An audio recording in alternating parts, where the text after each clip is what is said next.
That is how we locate them. Now, one thing you can do right now, it's a great study. This is a great tip.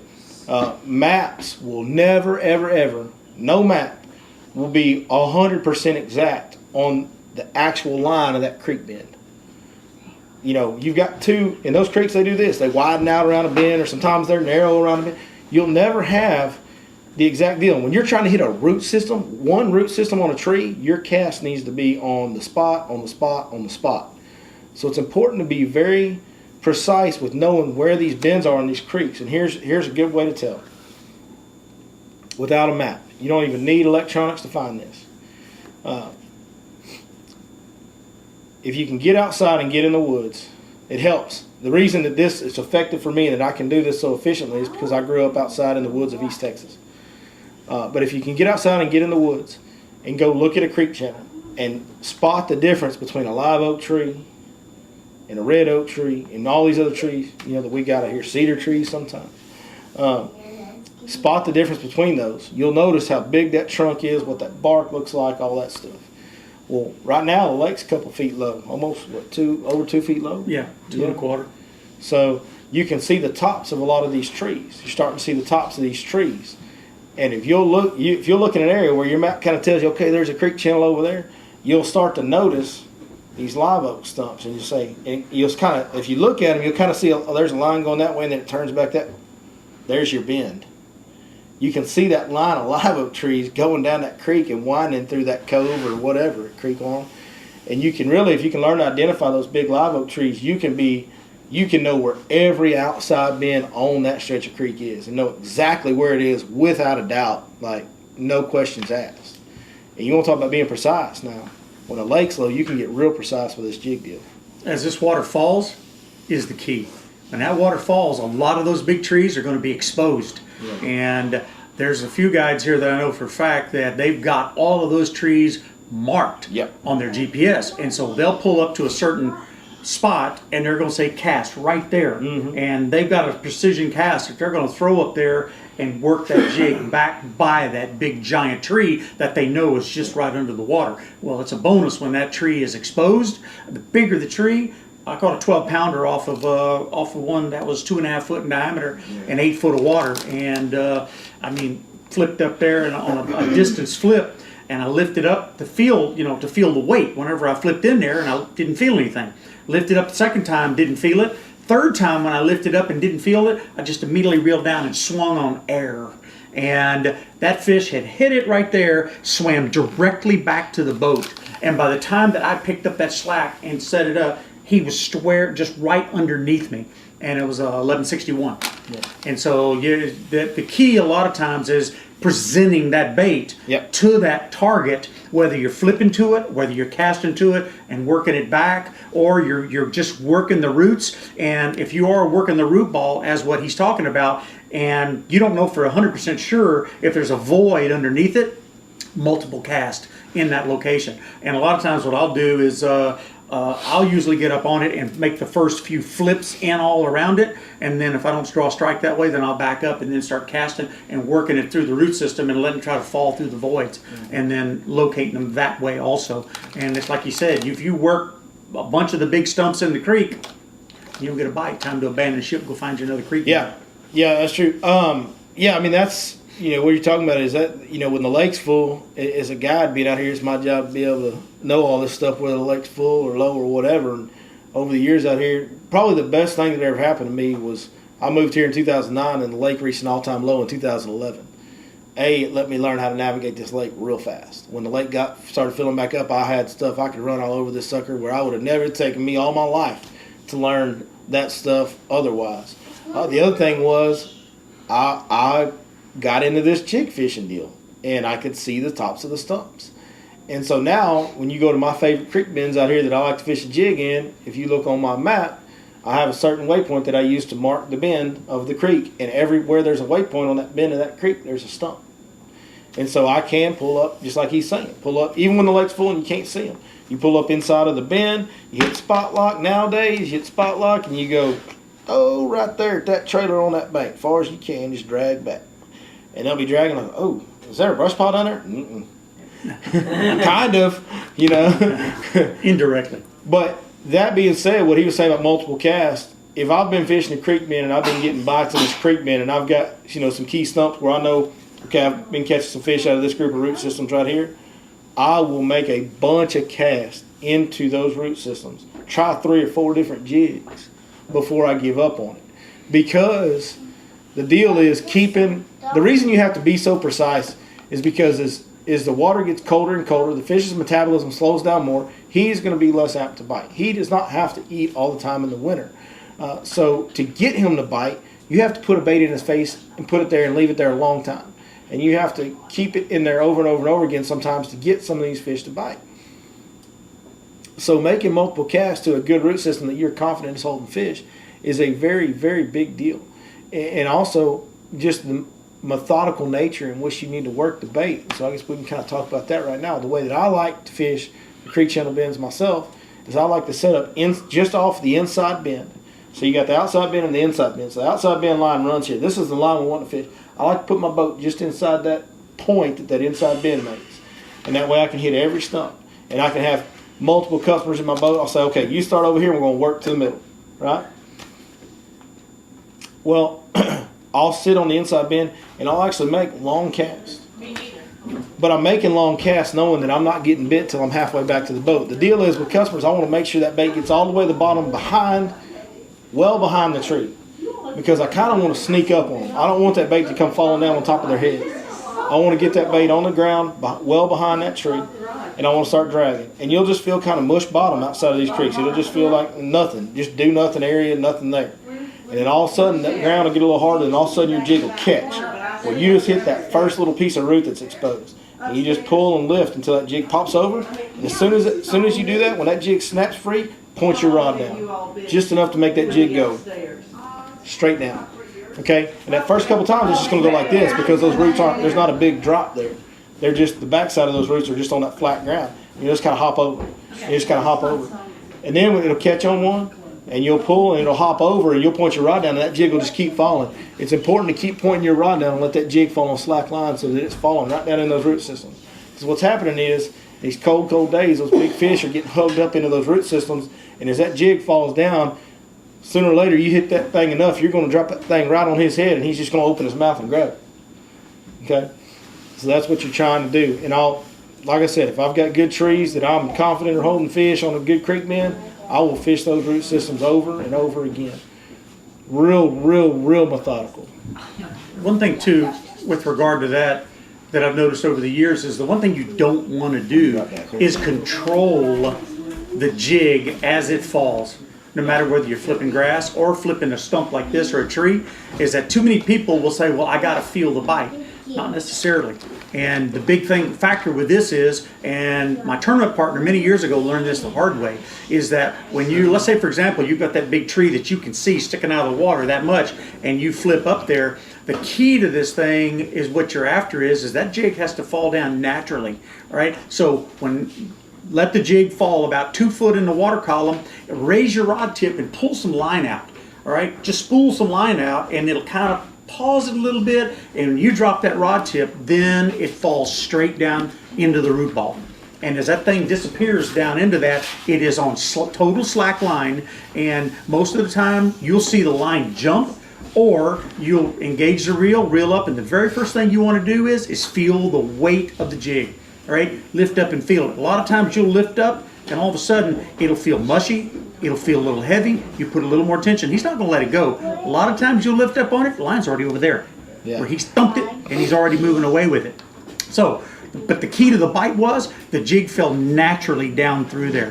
And we learned that many years ago the hard way. And the guy I was fishing with, I was catching him 10-1, and I never noticed it at the time, for the time I fished with him, is that and I finally one day saw it, and he was literally got his thumb on the spool, feeling that jig. Well, he pitched it in there, and what's going to happen? The jig's going to start to swing a little bit as it goes down, and it gets away from the target. Number one, if it's a stump or in the roots, but in grass even, it was bumping into the grass, but it was just going down so slow, and he would never get a bite. When that thing zooms down through there, bouncing off everything that it contacts, fish comes up, that's what triggers a strike. So most people think that, I got to feel the bite so I can set the hook. you'd be surprised how long they'll hold on to that. I used to practice for tournaments in those environments. I would have a certain jig that I would use as a practice jig. Take a pair of dikes, cut the hook, snap the hook off right behind the barb. And I've had it before where I'd flip in there into a target, and same story, it falls down through there, lift up, feel the weight. All of a sudden I can feel him. I start reeling, lifting the rod. That fish will not let go of that jig. I've led him all the way to the surface, and he still won't let it go. So you've got plenty of time in a lot of cases. Yeah, some of them are. I mean, some of them are. You're right, but you want to get.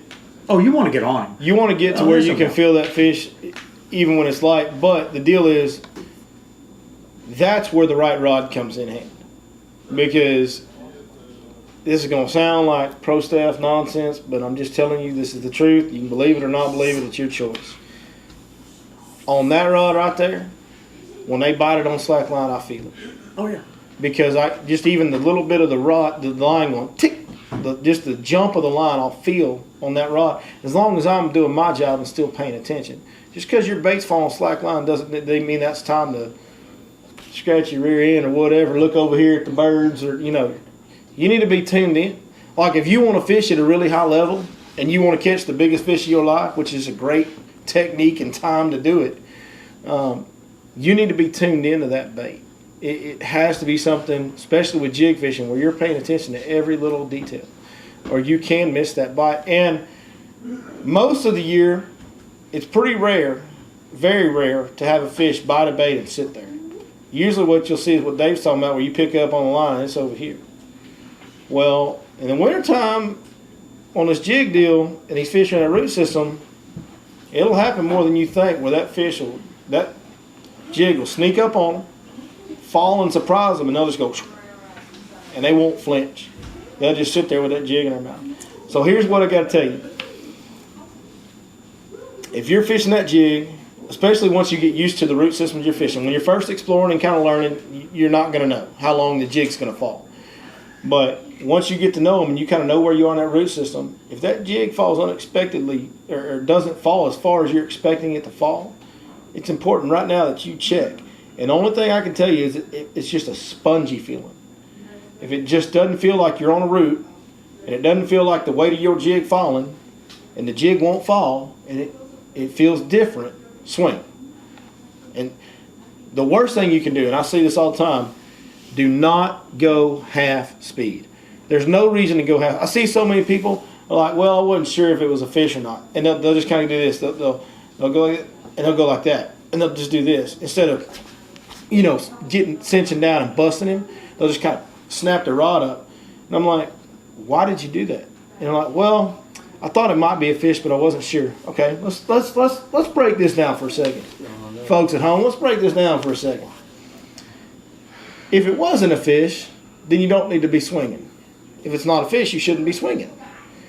If it is a fish, and you're going to swing like that, what do you think your chances of catching him are?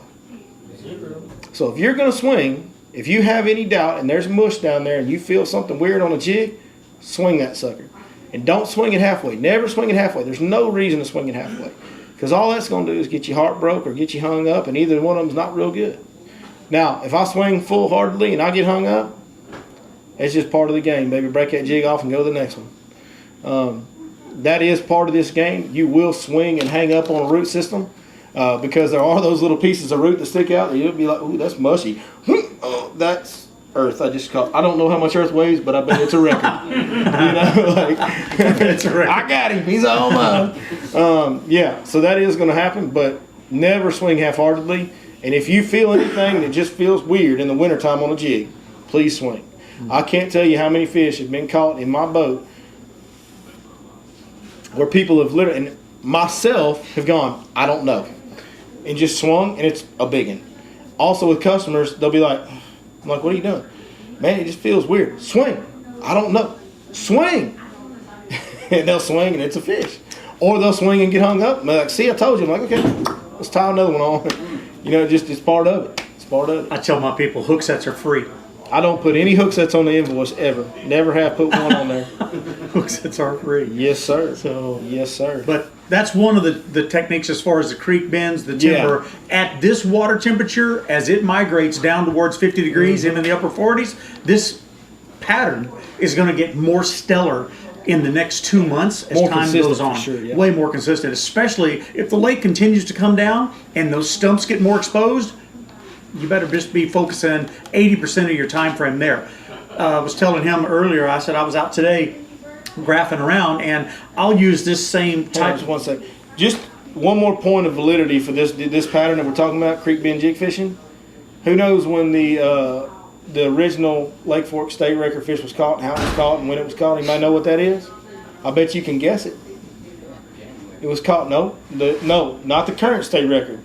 The first state record that came out of here in '86, which is Mark Stevenson. Mark Stevenson's fish was caught in November on Creek Bend. It's actually a creek junction. Same thing though. Bend in the creek, sharp drop off, on a flipping jig in November. 17 something. 1765. Yeah, something like that. But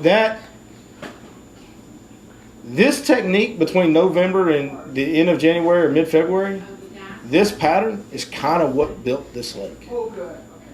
It's a giant fish pattern. It strictly a giant fish pattern. If you're looking for a 12 pounder or a 13 pounder and you've got the patience of Job, right? That's the key. Yeah. And you got programmed in your mind, I want a big bite. And if you can do that all day long, and you might get 5 bites, you might get 1, you might get none, but every time something thumps on that, most of the time it's going to be something that's going to leave an indelible mark in your mind that, wow, that was great.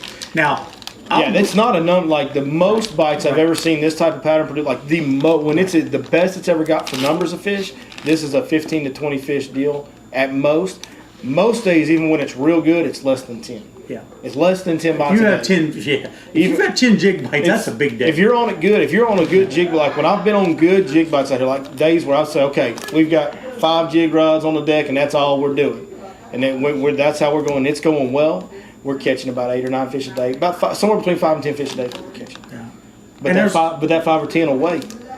You know? Yeah, that's really, I think, as the water cools, is the number one pattern. I was telling him today, I was graphing hard cover, like road beds today, stuff like that. There's a lot of bait on the structure, on road bed structures, corners, stuff like that, and use that same jig. Now, when he was talking about the design of the jig, a lot of times I will use, like he's talking about with a jig that stands up, I'm still going to use the same exact color, especially when the water's this cold. I'm going to have some orange in the jig, right? And up on the road bed, I mean, you've got a chance to catch double digit on that also. Ooh. I don't think it's nearly as good as what he's talking about on the creek bends. I think you've got a much better chance to swing for a monster on the creek bend. But the road beds, you can catch the 5 to 10 pounders on that same jig, just literally just easing along. And with the jig, that trailer on there, especially when it stands up like that, because it looks like a crawfish that is, and something's coming up to look at him, and it's standing up. And so we'll get a lot of bites doing that on hard cover, like road beds, like bridge corners, anything too. And as water cools, anything that's got concrete on it, especially the external part, the sun's going to warm it up, and you'll find that you'll have more bites on days where it's a sunny day. All right, and so road beds, I like to fish that type of pattern on a sunny day in 18 to 21 foot of water, and it works. It works seamlessly. What about docks? Well, docks are a unique deal out here for Lake Fork in particular. Docks to a bass are shady standing timber, and in the wintertime, shade's not always the best thing, and standing timber is everywhere on this lake. Now, I'm not telling you there's not docks that I won't fish in the wintertime, but here's what I'll tell you. The dock has to correlate to the structure. The creek channel's got to swing under the dock. Mm-hmm. There's 2 docks that I can think of right offhand that I fish a lot in the wintertime, but there's a creek bend right underneath the end of the dock. I apologize for that. And that's what I'll do too, is especially at this time of the year, at this water temperature, when I'm around docks in the same situation, I'm going to use that little finesse jig he's got right there. Mm-hmm. That's what's going underneath that dock. Yeah, it's a great bait underneath the dock. And I've caught some big fish doing that on the corner posts on the outside, and especially if where you're in 8 to 13 foot of water where those posts are down on a creek bend. So let's talk about how to fish a finesse jig a little bit, because we've talked a lot about how to fish the flipping jig and where we fish it and all that. So let's talk about the finesse jig because that can be, like I said, it's a lot more versatile. There's a lot more different things you can do with it. And the dock question is a great segue to that because, I grew up on Lake Conroe. And I can tell you that on a lake like Lake Conroe, where half the lake, 2/3 of the lake doesn't have anything on the bank. It's all houses and bulkheads, and the only structure it has is brush piles and docks. The docks, especially down south on Lake Conroe, the pre-spawn starts happening real early down there. Like, them fish don't have much winter down there. But those docks at the mouths of creeks, the deeper docks where the ditches and drains, and Lake Conroe in particular doesn't have a lot of, like on the south end of it, it's not like big creek channels. It's real lowland type area, river bottom type area. San Jacinto River's real close to there, real sandy soil. And so there's not these hard drops in the creeks like there is up here. And so everything's just kind of a depression. It's not really the channel swing. So all you got to do is find the little drains or ditches that are deeper that have the docks kind of coming out over them. That's the deal. And then if that person has brush on that dock, that's a bonus on Lake Conroe. But as far as techniques, you got to locate the right docks. When you get on a lake with a bunch of docks, you got to locate the right. If you've dock fished on lakes full of docks, there can be 500 docks and there's 3 that you'll get bit on. So you got to kind of, no matter what the structure, no matter what the cover, everybody know the difference between structure and cover? We'll go over it for the YouTube crowd. So cover is what fish are using to ambush or hide in. Structure is the bottom contour. So cover can be grass, timber, brush piles, docks, bridge pilings. That's cover. Structure is going to be the point, the roadbed, the pond dam, the creek bend. The elevation changes your structure. Submerged bridge. No matter what the cover is, any lake that has an overabundance of cover, which all these lakes around here do. Lake Fork has timber everywhere. It has, in some places, docks everywhere. In some places, grass everywhere. 15 different kinds of grasses sometimes. Anywhere where cover is in overabundance, which is where we find ourselves a lot of times on good fishing lakes, it's so much more important to pay attention to the structure. So if you want to fish, if you're going to Lake Conroe, you're like, okay, I'm going to go dock fishing. Well, there's 5,000 of them. Where do you want to start? You can't just say, I'm going to go dock fishing and be like, that looks like a good stretch of docks. That doesn't work. You will waste your time. You'll fish dead water a lot. You have to find the structure that correlates to the cover you're wanting to target. So out here, if I'm wanting a grass fish, well, there's 500 acres of grass in this creek. Where do I start? I have to find the creek bend, the hump, the point, some type of structure. Pick that structure out within that big field of grass and fish that. Fish that depression that goes under that, those 2 or 3 docks that have that deeper water on them because that little ditch runs under them. You got to find the structure that correlates to the cover to be effective on all this. As far as the technique on fishing a dock with a finesse jig, that's a pretty in-depth thing. I've actually did a 2-part video. Dock fishing is so complex, I did a 2-part video where I had 2 different videos that were just going over dock fishing. General thesis, I like to fish outside the end. I don't want to get in tight to the dock and run the fish that are on the outside edge trying to get to the back dark shady part first. I want to fish the outside corners first, the outside edge, and work my way into the dock from there, getting further under the dock the whole time. And just when you're dock fishing, you have to work it from all angles every day to start until you get a few bites. And once you get a few bites and you kind of get a pattern on where they're positioned on that dock, hopefully, most of the time when you're dock fishing, your bites will come from the same section of the dock. Okay, they're on the back sunny corner. They're on the back shady corner. They're on the front sunny corner. They're right in the middle. Most of your bites are going to come from a certain segment of that dock. Now you just get your docks that correlate with structure, and you only fish that one part of the dock. Now you can get after it. So picking it out, map study, doing your homework is important first, and then getting a few bites and paying attention to where on the dock they're set up is second. As far as the finesse jig goes, that exact setup, 7-1 medium heavy, 1/8 ounce finesse jig, 15-pound fluorocarbon, and learn how to skip it. Because you're going to need to if you're fishing docks. Mm-hmm. And just pitch and fish real slow. In the wintertime, fish real slow and methodical around those docks until you get some bites. Well, it's like you said, you fish all, where do I go to find the docks? Like you said, if you know where a dock, where we use a word that goes along with even the stumps on the creek is key. There's key docks on this lake. Yeah. There's key stumps on this Yeah. lake. There's key this and that. And we've learned them over the years. Hundreds of docks out here, and I said, there's 2 that I know I can fit. You know what I mean? Yeah, Like- and so when you're hunting to see if this is a viable pattern, we'll go to those key docks and we'll work them good, just like what he's talking about. And all of a sudden, let's say for example, it's 59-degree water and you got that little jig on there and sunny, and you flip in there and you catch a 7-pounder, maybe I can run some of these key docks and I might have a chance for a double digit, in this water temperature. All right. So, but if the water temperature was 10 degrees warmer, you might go to those certain key docks and you're going to catch a lot smaller fish. So it all depends on how those fish, at the time of the year, how they position on a dock, and you just have to spend your time on the water covering. But instead of fishing 100 docks, fish the key docks, and then make your decision. Yeah. The one thing that's real key technique-wise about fishing a finesse jig around docks is making sure that bait gets on the bottom and falls vertically and doesn't swing. Those light jigs, they're going to swing some just from the drag of the line alone.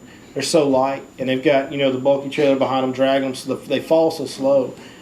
It's really hard to pitch it right there on that piling and have it fall down that piling all the way to the bottom. It's impossible, really. So it's really important that you're cognizant of that, and maybe pitch a little past your target to get it to fall to the base of your target.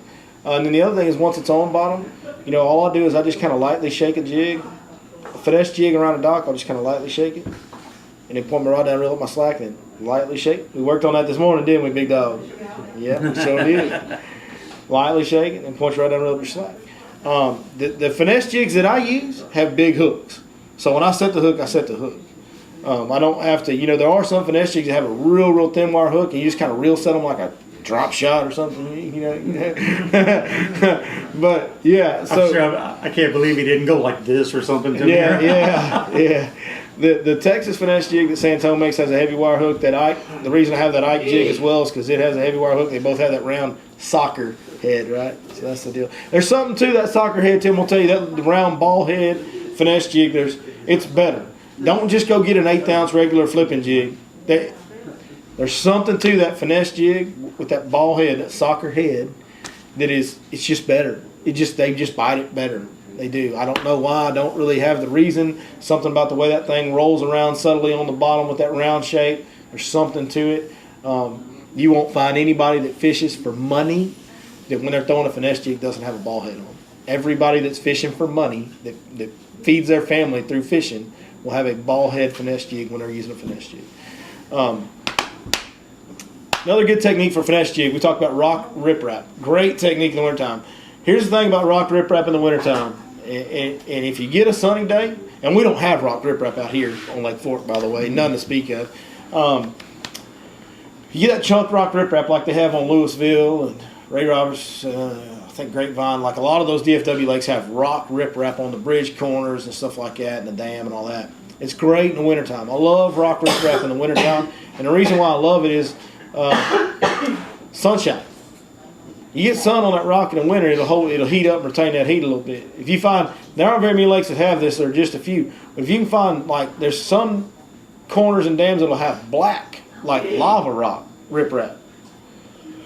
When you find that and you get a sunny day in the wintertime and the water temps are cold and it sun's out, buddy, you better get to that black chunk rock as fast as you can, because it will hold the heat and it will draw all the bait, all the crawfish, all the bass will all come to it. But that, I mean, as far as located, that's when they're best. But the deal is those crawfish love to live in that big chunk rock. They love to get down in the crevices and bury up in it, and they love to make their home. And that's what makes a finesse jig, or a jig in general, such a great bait around these rock ripraps. Even on the non-sunny days, you can still get jig bites on that rock riprap, no doubt about it. As far as technique to throw, I'm going to tell you, the lighter the jig, the easier it's going to be to fish in those rocks. Because you're going to hang up a lot. You're going to lose a lot of baits in that. Yeah. Yeah, if you go to throwing a 1/2 ounce flipping jig up in there, you fixing to be down in some grooves all day, and them grooves don't give much on them rocks, like at all. So you will lose some baits.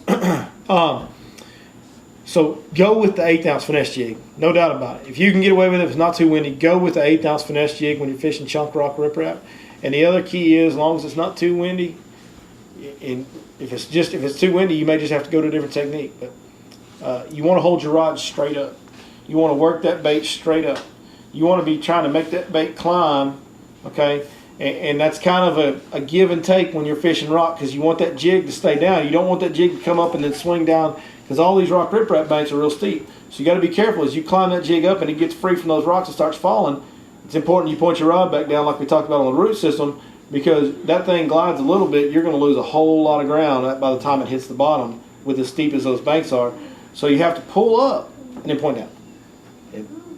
Get that jig, pull it up to get it out of the rock, then point down. And you're constantly just trying to creep that jig, pull it up, pull it up, pull it up, and then let it go down immediately. Keep it as tight to the rocks as you can while still pulling up on it. And that's where a sensitive rod like that really, very really, important, really comes into play. You know, because I'll even, you know, you get the rod up like he's talking about, and I'll just be looking up at the sky.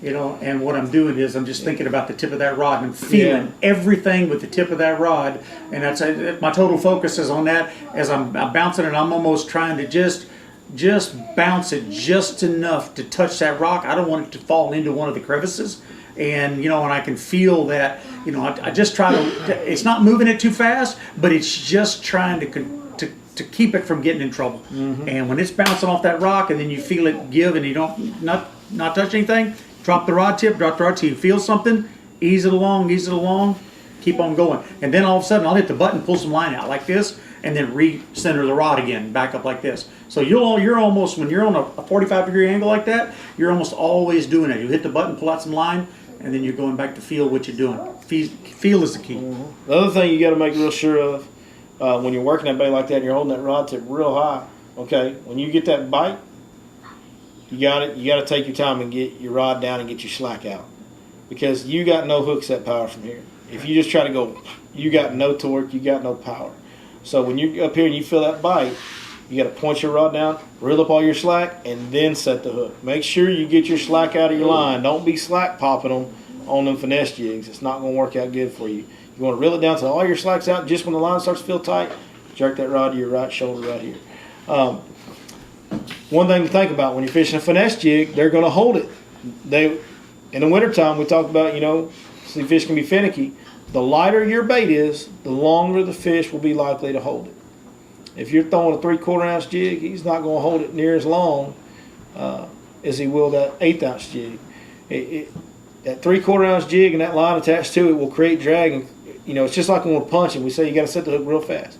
Well, that's because you're pulling that line against that grass. As that fish moves and he's got that heavy weight, he can feel it. It's pulling against him more. Same thing with these jigs. And these finesse jigs, they'll hold it.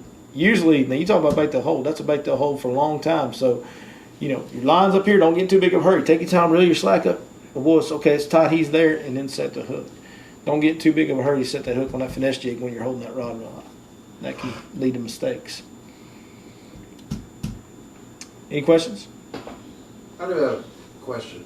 Yeah. So, I know some of the YouTubers and myself at times, we might not always have the electronics that you guys have got. Yeah. Is there any tips or things Yeah. you could give to just your everyday, Right. I'm going out fishing without any electronics? Without any electronics. The first thing is to understand that we caught a lot of fish in the history of bass fishing without these modern electronics. Yeah. Just remember that. I've been there. I fished out of a plastic boat with no graph whatsoever on it plenty of days. Out here on this lake and on other lakes too. That's the first thing I did when I moved here in 2009 was I had a guy invite me to go fishing. I said, "Where are we going?" He said, "Lake Fork." And I said, "Oh Lord," that was the end of my life pretty much as I knew it. So that literally that week after he took me out here, I went and bought what I could afford, which was a plastic pond hopper and a trolling motor. And then I didn't have a depth finder, so you know what I did? I took a 8-pound weight that I stole from my wife that I got in trouble for. I tied a real long rope on it. And I laid it out in my backyard. And I measured 1 foot, and I put a piece of tape on there and wrote 1. And I measured another foot, put a piece of tape on there and wrote 2, all the way out to 30 foot. So I could drop that weight over the side of my plastic boat and know what depth I was at.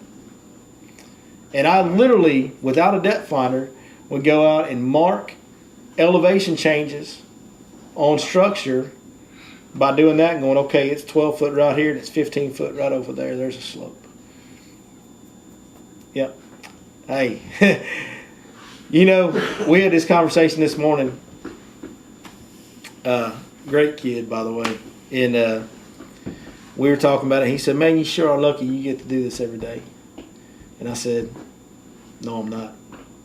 Nobody's lucky. Nobody's ever lucky. If somebody's doing a job that you think is a dream job, it's because they did some kind of sacrificing and working and earning to get there." And that's how obsessed with it I was at that point. And that mentality, that I'll figure it out, I'll get it done mentality is what got me here. Nobody else was going to give this to me. Nobody else was going to let me in the door. I had to kick the door in, just like everybody has to do in every industry if they want to do something significant. So what I would tell you is the first thing is you got to get the mentality of it doesn't matter. If you're going to fish without electronics, then you have to have the mindset that it doesn't matter that you don't have those electronics. You can catch them anyway. So it's about your mentality. Fishing's so mental. Everything we've talked about tonight, you can do without electronics. It's going to take you longer. It's going to take you longer. It's going to be more work for you to find those creek channel bends. But if you learn about the trees, like I said, and you go out there when the lake's low, you can find those creek channel bends. You can find those elevation changes even with rudimentary electronics or a rope and an 8-pound weight you stole from your wife and got in trouble for. You can find those elevation changes if you want to bad enough. Mm-hmm. So that part of the homework can be done. It just is a lot harder without it. As far as catching fish, like I said, nothing I didn't mention electronics once tonight. Mm-hmm. Everything that we're talking about doing as far as how to fish this jig effectively, it has nothing to do with electronics.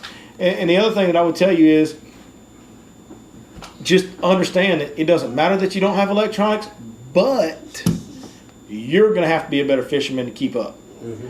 You're going to have to fish more efficiently. You're going to have to land a higher percentage of your fish. You're going to have to be a better fisherman than that guy that has the electronics does. Mm-hmm. If you want to compete with him. If that's how you're measuring yourself, tournament, whatever, and you're going to go with less electronics, you better be better at everything else than he is. So I agree. It's a mentality deal is what I would tell you. It's really a mentality deal more than anything else. Well, it's also understanding the patterns for the time of the year is key also if you don't have the electronics. And I mean, cold front day, water temps are falling, you're not going to go beat the banks. Yeah. You're just not going to get any bites shallow. Now, you can back out into 10 to 12, 15 foot, and you probably have a much better chance using that same jig after a cold front, or even like I'm the finesse commander. We're going to use much more finesse-y type presentations in order just to get the bites. He and I have two grossly different styles. We do. In how we go about the game. And like you say, with the jig, and I'm on a spot and I'm catching them on either a finesse or a shaky head, and we're catching some bigger fish, I'm digging out a jig because I know that I'm going to catch the bigger fish on the jig. So I won't use them. Like he'll go lock in on the spot and they'll just work in jigs. So I'm more geared to numbers and lighter line, and he is the power commander. But understanding that time of the year, understanding the water temps and where those fish are going to go based off of that is the best thing that you could learn from this type of situation this right type here. of stuff we're doing. And that's kind of, I think that correlates to what I was saying is if you're not going to have the electronic advantage, you better understand that you're going to have to be better than they are. Yeah. Like you're going to have to know the seasonal patterns.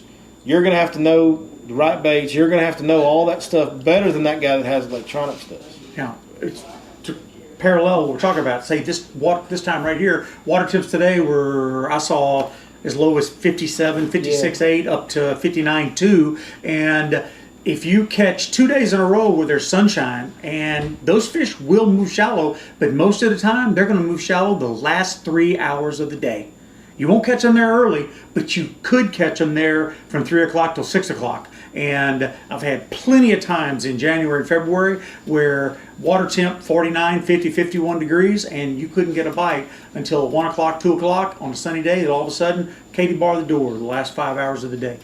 So now, but if you catch an overcast day, same situation where the water's cooling, struggle bus. You better back out, and you're going to fish for less bites, and even use the jig, fish for a bigger bite. That answer that question? Yes, I appreciate it. Yeah, absolutely, man. All right. Any more questions? We'll go on and wrap it up then. David, man, thank you so much for joining us tonight. Thank each and every one of you that watched. Thank all you guys for coming out. What's that? What's that say? Leaving that cat's done left at this point, I'm going to tell you. Yeah, way to distract me when I can't think anyway. Good job, Pot. No, we want to thank Lake Fork Marine. They do such a great job of hosting for us. We'll make sure we take time to thank them. We highly recommend them if you have any lodging needs, need some tackle while you're here at Lake Fork. Visit Lake Fork Marina. They do have their 25% off sale going all through the month of November, so take advantage of that while you can. Other than that, let's get out of here, man. Let's go enjoy the rest of our Friday night. If you guys are fishing this weekend, best of luck to y'all, and we'll be back here in 2 weeks. Hope to see some of y'all. Thanks.